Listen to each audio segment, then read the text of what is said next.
আব্বা মানসি খাবার কেত্তি খায়? মানসি খাবার খায় যাতে মানসির ওই বাঘের খাবারটা অন্য কেউ খায় না ফেলাই। না আব্বা, তুমি ভুল জানো। তাহলে সঠিকটা কি? আসলে মানুষ খাবার খায় আগার জন্যি। আব্বা তুমি আমার কথায় রাগ করবা না, একটা লজিক্যাল প্রশ্ন আছে। কি প্রশ্ন? ধরো তুমি একটা দৌড় প্রতিযোগিতায় দৌড়চ্ছাও, হ্যাঁ তুমি যদি 2 নম্বর মানুষটারে ওভারটেক করো, হ্যাঁ। তাহলে তুমি কয় নম্বরে থাকবা? কেন 1 নম্বরে? দেখলে তুমিও ভুল করলে।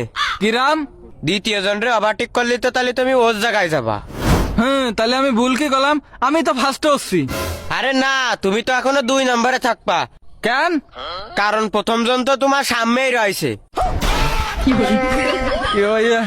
ওই না মানে আমি তোর আসলে টেস্ট করছিলাম যে তুই আসলে এটা জানিস কিনা। আচ্ছা আব্বা, তুমি জানো জালেরা মাছ ধরে কেত্তি? হ্যাঁ, খাওয়ার জন্য আর না হলে বেচার জন্য। না আব্বা, ভুল। মাছেরা তো সারাদিন সাঁতার কাটতে কাটতে হাঁপাই যায়। হ্যাঁ তা এই জন্য জালেরা ধরে ওকে জিড়ানোর সুযোগ করে দেয়। তুই আর একটা যদি কথা কইস না তাহলে আজকের রাত্রি আমি তোর ঘরের মধ্যে শুতেই দেবো না। কেন আব্বা? তোরেও আমি ওই জিড়ানোর সুযোগ করে দেবো।